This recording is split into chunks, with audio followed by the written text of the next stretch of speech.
Donc, bonjour tout le monde ce matin. Vraiment un plaisir de vous voir, vraiment un plaisir de vous souhaiter un joyeux Noël. C'était le mot exact, la phrase exacte. Je pense que c'est de Pasteur Véhiquin hier. Je n'ai pas pu être là, j'étais à la maison avec la famille. J'aime bien cette amnésie. J'ai besoin qu'on me rappelle à moi aussi qu'il est le Sauveur du monde. Quelle grâce, quelle bénédiction ce matin de vous voir et de savoir qu'un Sauveur nous est donné. Hier, beaucoup d'entre vous ont eu beaucoup de beaux cadeaux, n'est-ce pas? Qui n'ont pas eu de cadeaux hier. Mais j'en ai pas, je veux juste savoir. Mais ce matin, je vous annonce une bonne nouvelle. Jésus, c'est le plus beau de tous les cadeaux. Amen. Et en préparant ma prédication, certainement, j'étais moi-même d'abord avant vous béni, bien évidemment. Et sincèrement, toute la semaine, Dieu me dirigeait, peut-être contrairement à l'habitude, mais ne vous inquiétez pas, ça serait quand même une prédication sur la fête de Noël.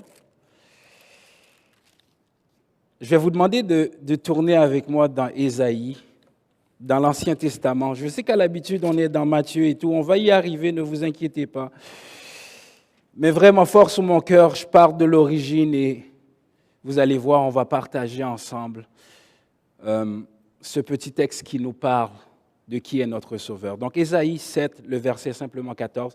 Ça ne sera pas une longue prédication aujourd'hui, mais on va essayer de toucher l'essentiel et vous laisser retourner tranquillement, aller prendre les cadeaux que vous n'avez pas eu hier ou aller ouvrir ce que vous n'avez pas encore ouvert, d'accord? Donc, Ésaïe 7, le verset 14, c'est pourquoi le Seigneur lui-même vous donnera un signe. Et là, c'est Ésaïe qui demande à Akaz, demande à Dieu un signe. Ils étaient en guerre et ils voulaient la paix. Et Akaz lui dit, non, je ne demanderai pas à Dieu un signe. Alors Ésaïe dit, Dieu va t'en donner un. C'est pourquoi le Seigneur lui-même vous donnera un signe. Voici, la jeune fille deviendra enceinte. Elle enfantera un fils et elle lui donnera le nom d'Emmanuel.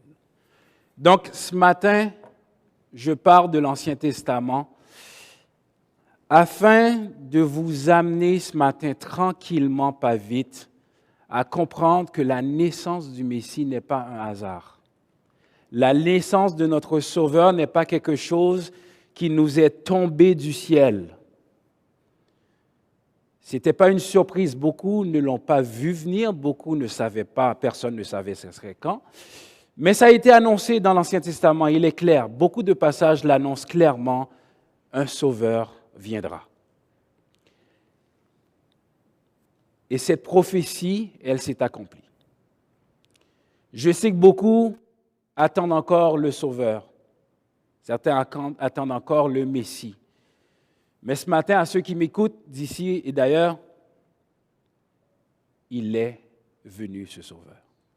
Il est déjà venu.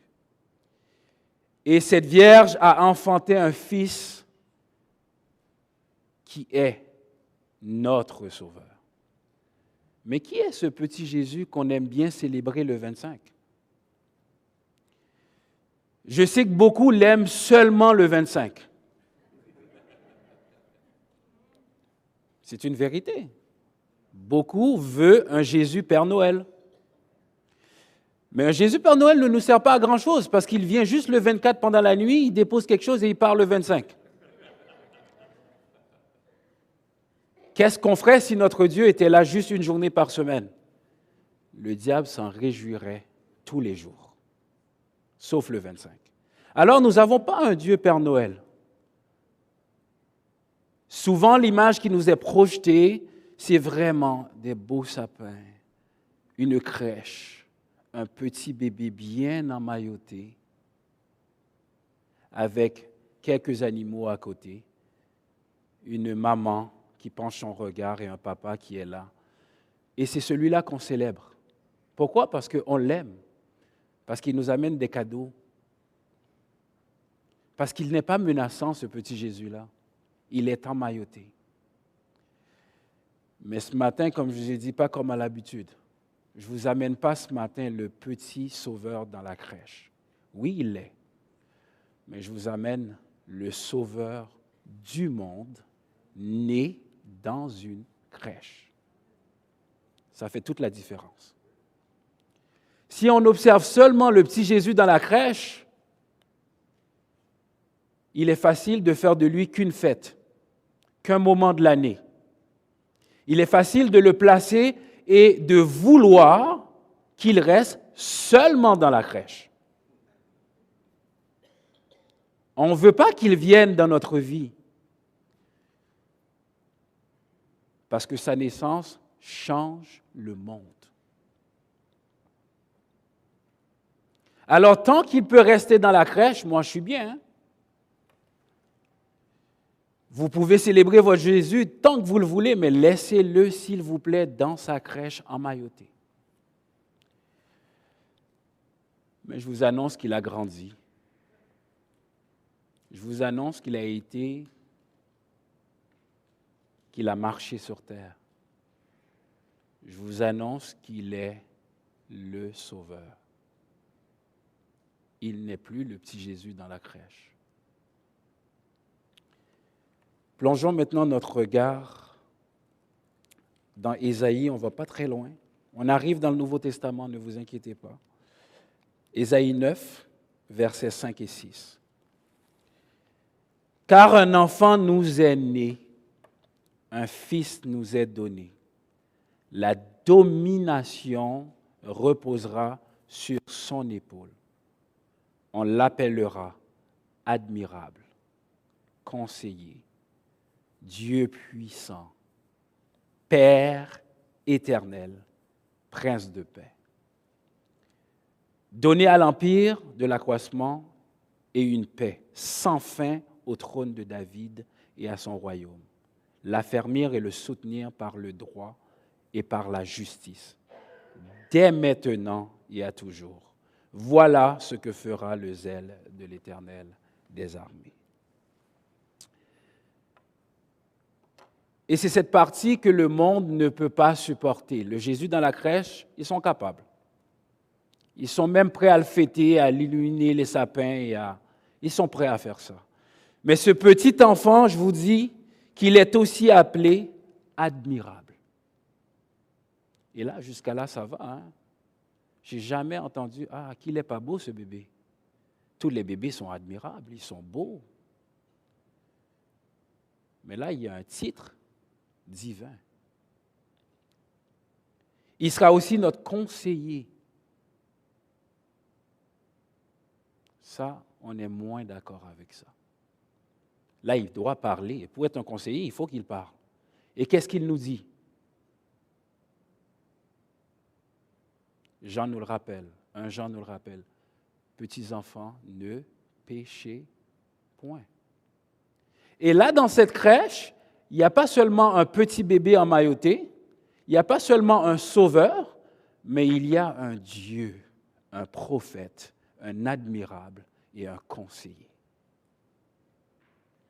Sommes-nous prêts à écouter ses conseils? Sommes-nous prêts à entendre qu'est-ce qu'il a à nous dire? Ou nous voulons encore tout simplement qu'il se taise ou qu'il reste emmailloté?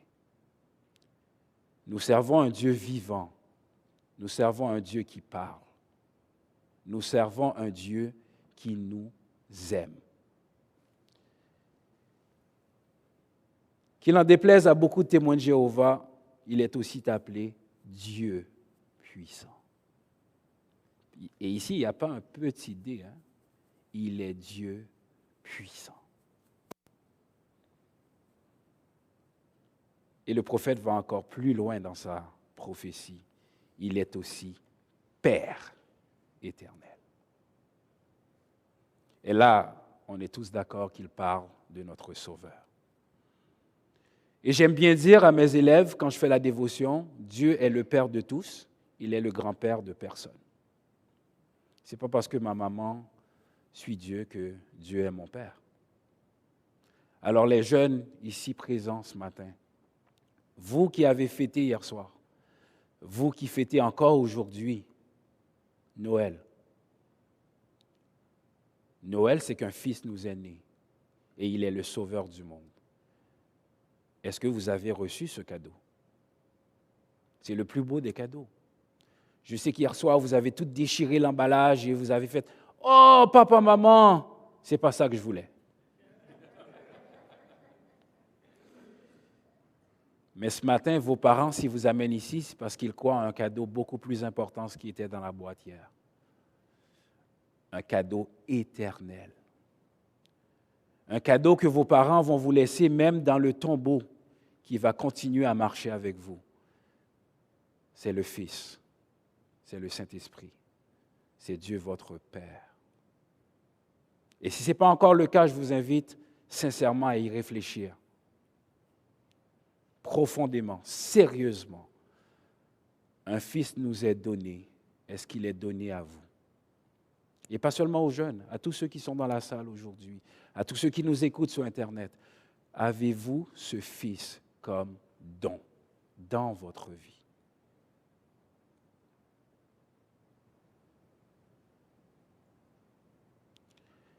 Jésus eut à dire, glorifiez plutôt Dieu dès que votre nom est inscrit dans le livre de vie. Ce matin, Noël, c'est ce don.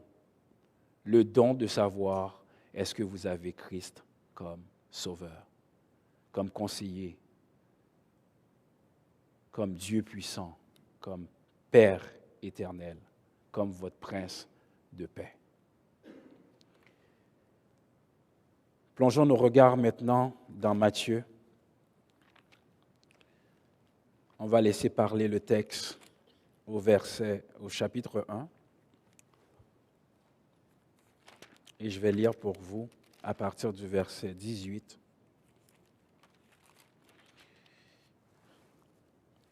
On va se rappeler de l'histoire.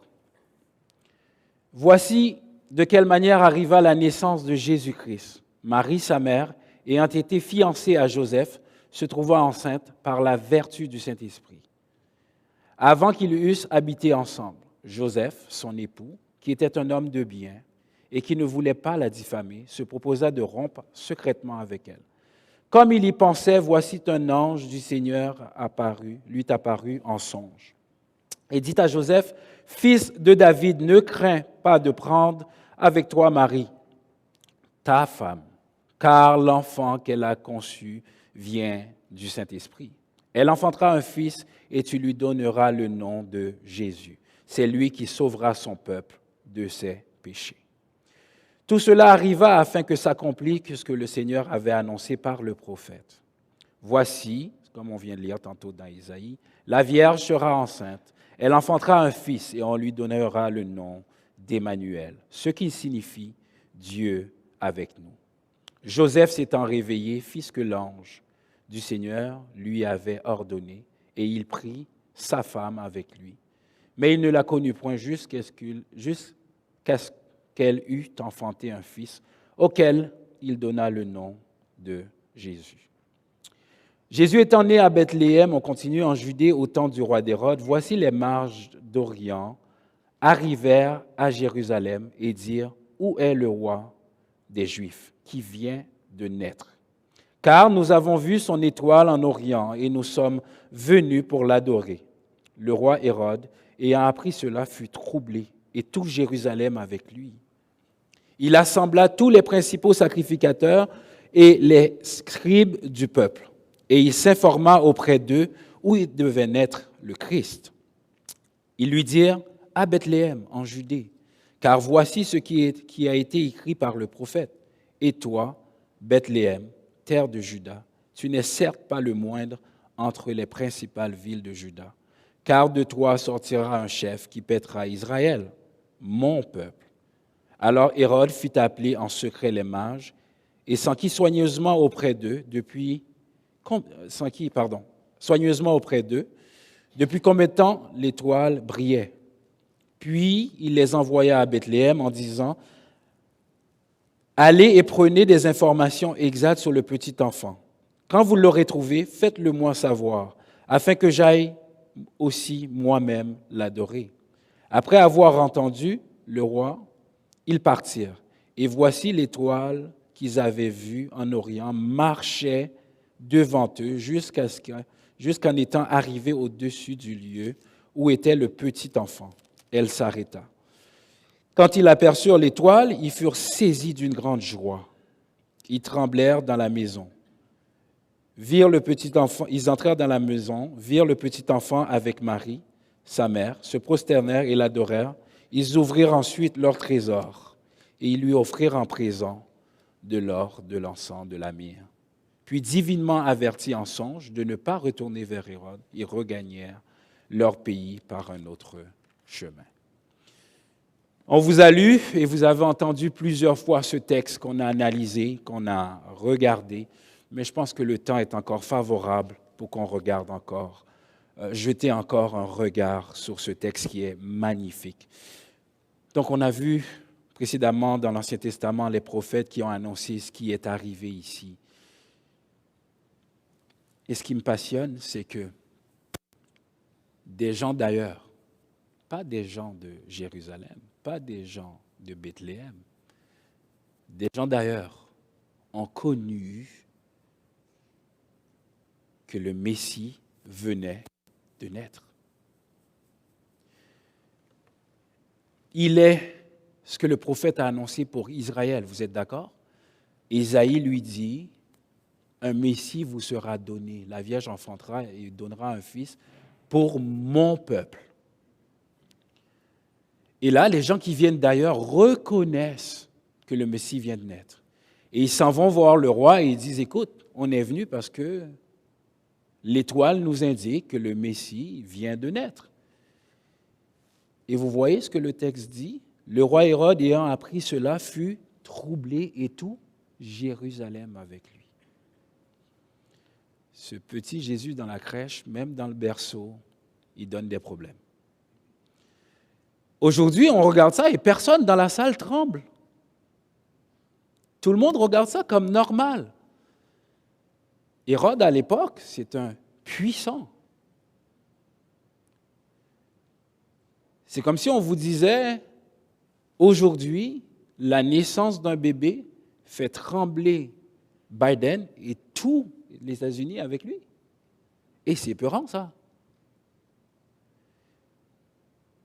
Et vous voyez dans le texte qui vient de naître. Beaucoup d'entre nous, on regarde ça comme si c'est rien. Hérode sait que c'est une grande chose qui vient d'arriver. Lui qui est un roi et qui ne veut pas d'autres rois, il veut être le seul qui gouverne. Et tu viens l'annoncer qu'il y a un autre roi qui vient de naître. Et tout Jérusalem tremblait.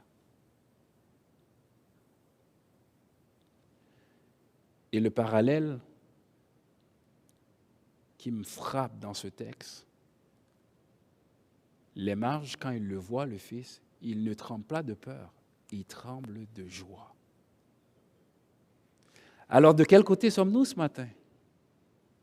Est-ce que sa naissance nous fait trembler de peur ou nous fait trembler de joie? Et ça, tout dépend de quel côté qu'on est. Si on est venu l'adorer, si on reconnaît qu'il est notre Sauveur, notre Seigneur, on peut trembler de joie. Mais s'il n'est pas notre Sauveur, s'il n'est pas notre Seigneur, malheureusement, vous allez faire comme Hérode, trembler de peur. Parce que ce petit Jésus dans la crèche, il est le même hier, aujourd'hui et éternellement. Il est celui dans Matthieu 28 qui a dit, « Tout pouvoir m'a été donné dans les cieux, sur la terre et sous la terre. » Donc, dans ce texte, qu'est-ce qu'on voit? Est-ce qu'on voit juste un récit de Noël à lire aux petits-enfants et à fermer la Bible et à leur dire, « OK, on ouvre les cadeaux, c'est fini » ? Ou est-ce qu'on voit vraiment une naissance qui a fait trembler tout un royaume?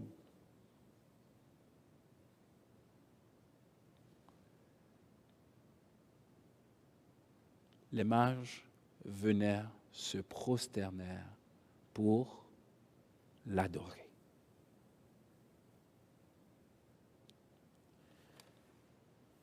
Question pour un champion. Combien d'entre vous verraient un petit enfant dans un berceau emmailloté, diraient qu'il est digne d'adoration? Si on ferait ça, on dirait, vous êtes fous, c'est un bébé. Les mages ne disent même pas qu'il vient de naître un bébé, mais ils vont dire à Hérode, écoutez bien, un roi.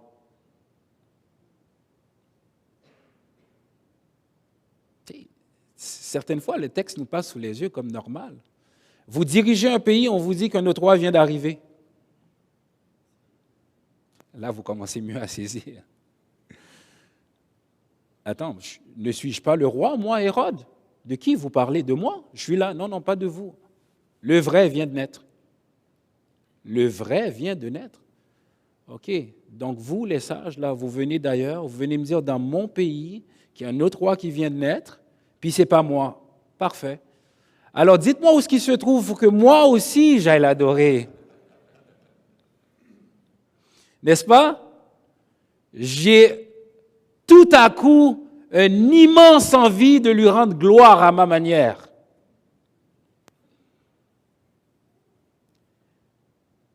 Et vous savez, notre nature narcissique et pervers qu'on a tous en nous, ne le sous-estimez pas. Ce que Hérode a eu, il a fait l'un des plus grands massacres sur terre. Ne l'oublions pas. L'un des plus grands massacres d'enfants sur terre. Parce que dans notre cœur, on est tous des rois.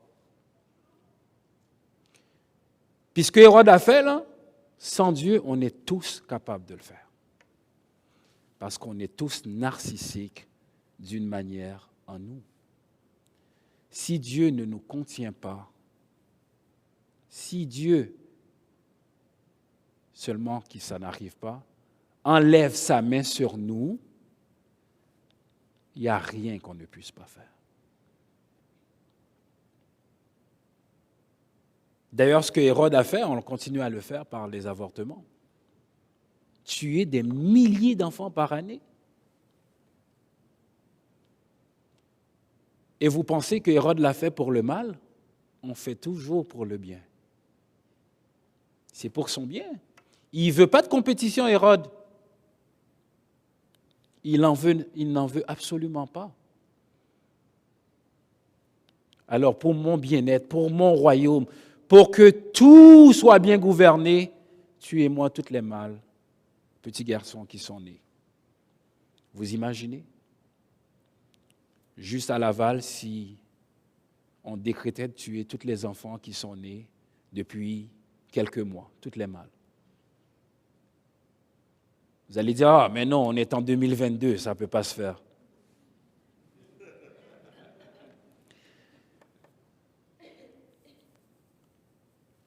Merci Seigneur de nous garder en toi. Merci de nous garder amnésiques de ta parole. Merci de garder ta main sur nous. Parce que sans toi, on s'en va nulle part. Alors Père, alors les mages vont lui accorder tout ce qui lui est dû. Je répète, les mages vont lui présenter toutes les offrandes qui lui sont dues. Et qu'est-ce qu'ils offrent les mages? De l'or, ce qu'on offre à un roi. C'est tous des cadeaux précieux, de l'encens et de la myrrhe. Parce qu'ils ont reconnu, l'étoile leur a dit qu'il vient de naître un roi. On peut voir, même ceux qui n'ont pas nécessairement Christ, qui ne font pas partie du peuple de Christ, Dieu parle à tout le monde. Par leur science, ils ont découvert cela. Mais ce matin, encore une fois, une autre question pour vous. Est-ce que la découverte des mages par la science, de savoir qu'il était le Messie, était suffisant que Christ soit leur sauveur. Est-ce que selon vous, le fait que par la science, ils savaient, par l'astronomie, ils savaient, et ils ont été exacts par la prophétie, est-ce que c'est suffisant? Absolument pas. Maintenant, ce matin, le fait qu'il soit né nous sauve de toute notre folie, de la mort éternelle. Mais le plus important, c'est que de sa naissance vienne pour nous une nouvelle naissance. Jésus t'a dit à Nicodème, si tu n'es pas de nouveau, qu'est-ce qui n'arrive? Qu'est-ce qui ne va pas arriver si tu ne nais pas de nouveau? Tu ne peux pas voir le royaume de Dieu. Donc, la connaissance peut nous amener à beaucoup de choses, mais ce n'est pas suffisant. La science peut nous montrer beaucoup de choses, mais ce n'est pas suffisant. Il faut se prosterner. Il faut se courber. Il faut reconnaître qu'il est le Seigneur, qu'il est le Messie et qu'il est le Sauveur dans notre vie. Et Jean va dire à tous ceux qui l'ont reçu, elle a donné le pouvoir de devenir enfants de Dieu.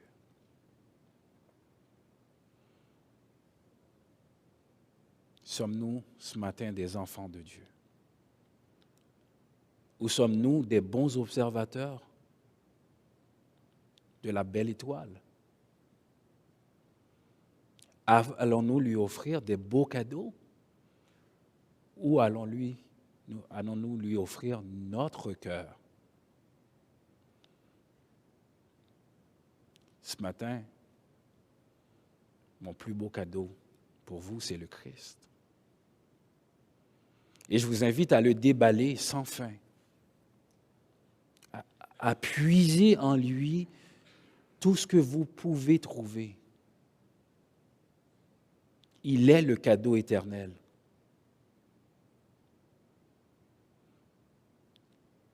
Hier, on était en train de déballer les cadeaux et mon petit gars a tellement eu de cadeaux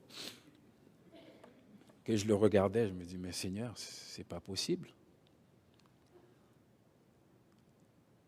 Il en emballait, il déchirait un, il le mettait de côté, il attendait le suivant. On dit encore son nom, hey, il en prend un, il l'ouvre, il le met de côté, il attend l'autre. À un moment donné, je lui dis, qu'est-ce que tu attends? Il dit, mais il y a d'autres cadeaux.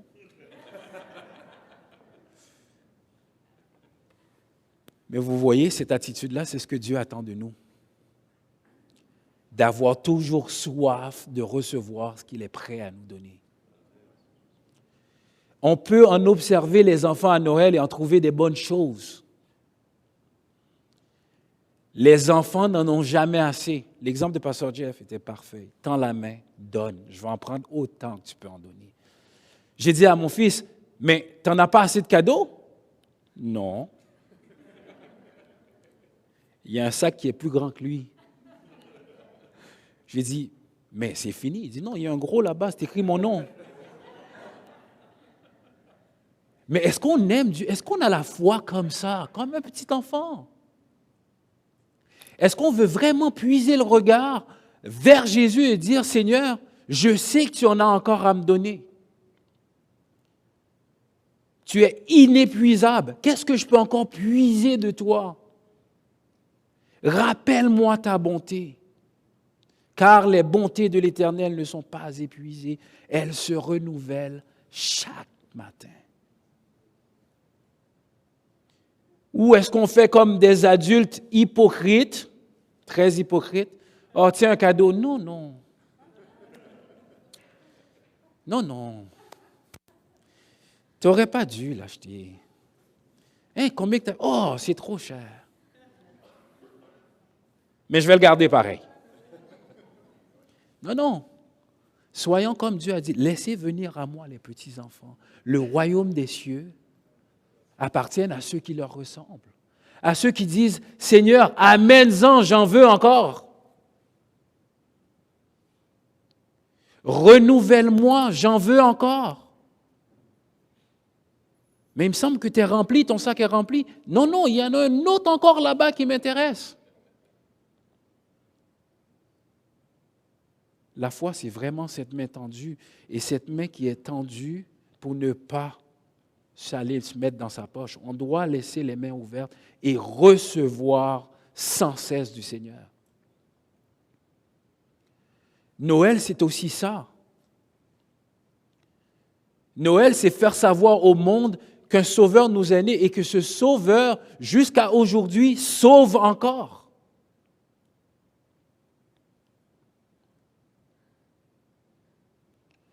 Noël, ce n'est pas seulement une fête pour aller acheter des cadeaux qui vont se retrouver dans le fond du garde-robe ou en bas dans le sous-sol dans 4 heures plus tard. Mais c'est cette parole venue dans notre cœur. C'est ce Dieu fait homme pour nous. Noël, c'est aussi car Dieu a tant aimé le monde qu'il a donné. Il nous a donné son Fils unique. Combien de mamans combien de mamans dans la salle seraient prêtes à donner son seul fils pour aller mourir?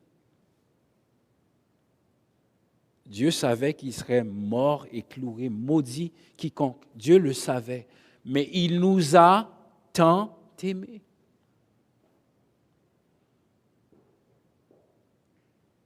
Il nous a tellement aimés qu'il a donné ce qu'il avait de plus précieux pour nous.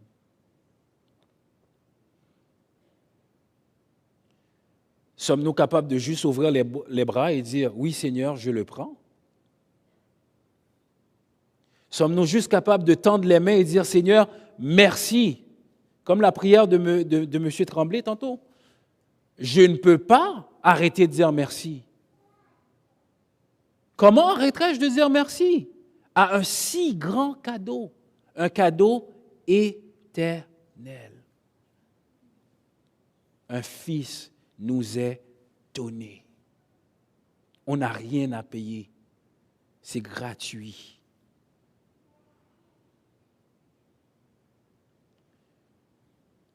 Et là, je comprends la colère de Dieu quand il dit « Malheur à quiconque refuse. » Malheur à quiconque.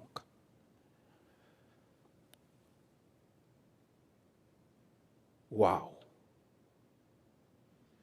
Où est-ce que toutes les gens affluent de partout dans le monde, courent dans les magasins, achètent des cadeaux par milliers. On dit que c'est une récession, mais ils achètent de plus en plus. Je ne sais pas où est-ce qu'ils coupent. Je pense qu'ils font juste augmenter la carte de crédit, mais ils ne peuvent pas couper. Mais ils achètent des cadeaux et des présents, ils veulent faire plaisir. Mais le plus beau cadeau que vous puissiez offrir au monde, c'est Christ.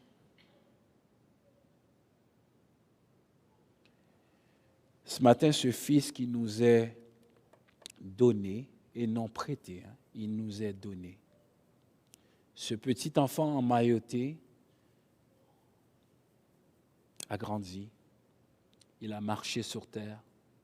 Il a marché sur les eaux. Il est allé à la croix pour nous. Il est mort et il est ressuscité. Et ce même Jésus-là qui nous appelle aujourd'hui à la communion avec lui, qui nous appelle à une vie de pureté, une vie de sainteté. Il nous appelle à nous aimer les uns les autres. Il nous appelle à suivre l'exemple qu'il a donné, à être humble en toutes choses. Un Dieu humble. Nous, les hommes, sommes tellement orgueilleux. Le chant nous rappelle, c'est un Dieu humble. Il a été fouetté pour nous, battu à mort pour nous. Il a saigné pour nous. Homme de douleur, habitué à la souffrance. Il n'y a pas seulement le petit Jésus dans la crèche. Cet homme, ce bébé dans la crèche est un homme de douleur, habitué à la souffrance. Et nous, on s'arrache une ongle demain, on dit « Ah, où était Jésus? Comment ça j'ai mal? » Lui, il a pris les clous à la croix pour chacun d'entre vous et moi. C'est ce bébé qu'on célèbre aujourd'hui. Rappelons-nous-le, notre Jésus n'est plus dans la crèche. Notre Jésus n'est même plus sur la croix. Il n'est plus non plus dans le tombeau. Il est ressuscité, assis à la droite du Père. Prions. Seigneur, merci pour ta parole, parce que tu es le Dieu Tout-Puissant, venu en homme sur terre pour nous délivrer. Père, puisses-tu toucher nos cœurs afin qu'on puisse te recevoir. Seigneur, à tous ceux qui n'ont pas reçu ta parole, à tous ceux qui n'ont pas entendu encore dans le plus profond de leur cœur, ta parole, Seigneur. Puisses-tu ouvrir leur cœur, si telle est ta volonté, afin de les accepter, Seigneur, dans ta maison et dans ton royaume. Merci pour ta promesse que tu reviendras nous chercher, parce que tout ce que tu as déjà dit s'est accompli. Alors nous mettons autant de foi, Seigneur, dans ta promesse de retour, car tu es digne. Tout ce que ta bouche dit, ta main l'accomplit. En ce jour que le monde fête Noël, merci de nous rappeler que tu es un Dieu saint et que tu es le seul Dieu.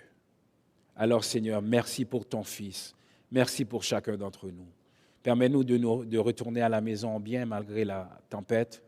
Permets qu'on puisse être dans cet même esprit, de réfléchir, de passer dans nos pensées, dans nos cœurs, tes paroles encore, Seigneur, que tu es notre Dieu. Et que ce Noël ne soit pas juste un Noël de fête et de cadeaux et on oublie, mais qu'il soit un temps de réflexion à qui on fête et quelle est position à ma vie devant cette personne. Est-ce que je dois trembler de peur ou tressaillir de joie? Alors Père, à toi seul la gloire. Dans le nom de Jésus qu'on te prie. Amen. Merci.